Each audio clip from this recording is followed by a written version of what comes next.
Gas. It's not just about what you ate. It could be a sign of something much deeper. And I'm going to share with you guys how to put an end to this bloated and gassy, uncomfortable feeling for good. I'm Carly Schroeder, functional nutrition coach, personal trainer, and your fertility coach.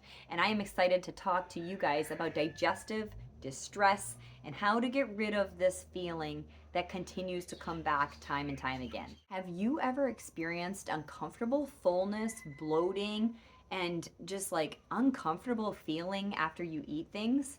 Whether it's chronic or acute, sometimes happening, sometimes on and off? I can say I personally experienced this and my husband as well for as long as I known him. And instead of just writing this off, I thought there had to be a deeper reason. There needed to be some solution to gas that keeps coming back and back. This feeling was super uncomfortable to me. And so I had to dive in deeper and figure out what it was about and how can I actually get myself to not feeling bloated and distended and feeling gassy and uncomfortable after every time that I eat food. Today, we are going to uncover the root problem and also get you some solutions that will last so gas can be gone for good. Let's start today by understanding what is gas? What even causes it? Gas is more than just discomfort in the body. It's actually a composition of methane. Methane gas can wreak havoc on your colon, and it actually depletes the colon of short chain fatty acids, which can, over time, change the environment of that microbiome. The chronic exposure to methane can lead to really serious conditions like polyps and even cancer. So it is a sombering feeling to address the gas and its seriousness and knowing that this can lead to other really serious health issues. Now, let's talk about some of the symptoms from gas. From uncomfortable fullness to excessive farting, to your body might be trying to tell you something. Perhaps you have noticed the distension in your abdomen or experienced the abdominal pain after meals. These symptoms can range from mild to severe depending on the person and depending on the constituents of the foods you ate. But have no fear, there are solutions here, you guys. Here are some of the steps that you can take to alleviate this annoying fullness, achiness, and gas that is following you everywhere. So, what are we going to do to tackle this gas? It starts with some of the simple practices that you're doing on a daily, such as chewing your food really thoroughly and making sure that you're not gulping air or swallowing water when you eat. Other things you might want to consider is looking in. I like to just pretend like I'm a little student for your own body. Be a student for your own body. If you're having chronic gas that's returning and you can't seem to figure out why, then you should start to ask yourself the question, do I have a food sensitivity or intolerance? And is this why I'm so gassy?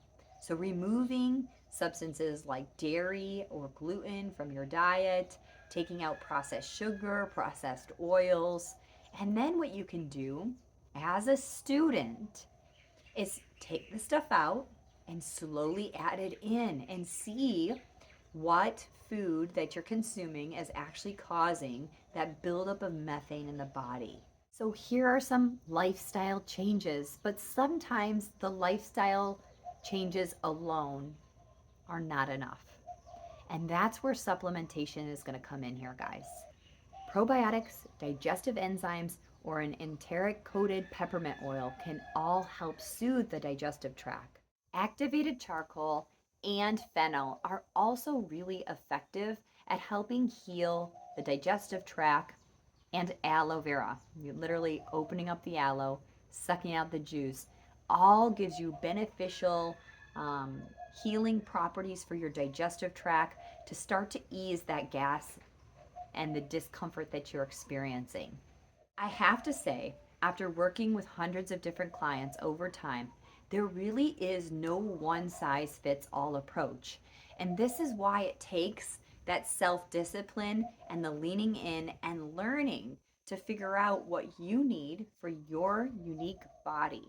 And of course, if you make these lifestyle changes, you start chewing your food thoroughly, you're walking, doing yoga, getting more exercise in your body, increasing your fiber, taking your probiotics, taking some digestive enzymes, drinking some fennel tea, and you're still not seeing the changes and you're still suffering from chronic or acute gas, despite making these changes, maybe it's time to consider some functional testing. IgG food sensitivity testing, a comprehensive stool test. These can actually all be done in the mail, where you will mail in a sample of your stool.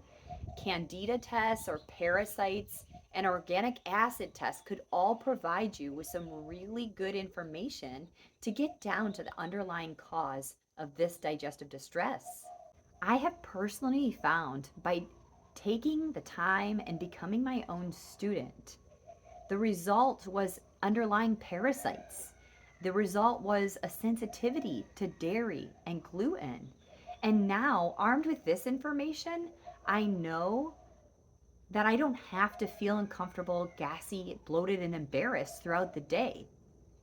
I know that by taking these steps and changes, that I won't have to feel bloated and gassy and uncomfortable. So, you guys, this is why I'm sharing this with you so you can have a deeper understanding of what's happening within your body. What is the cause for these silly little things that we think you're a little gassy? It's like we should take this more seriously and really get down to the root of the disease in your body. Once you start to heal and you start to notice how good you feel in the ideal state, there is no part of you that will want to go back to being a gassy Gilmore. You will want to choose the foods that make you feel good, that don't leave you feeling bloated and tired and uncomfortable. So let's put an end to the chronic gas for good. It's no fun. It's kind of embarrassing to not want to have to leave your house because you're too gassy. So let's put an end to the chronic gas problem for good and dive into the gut health, really understand it. Thank you so much for joining today. If you haven't already done so, like this and subscribe and get more tips about gut health and how to feed the microbiome by clicking in this video if you haven't already seen it. And I'll see you guys next time.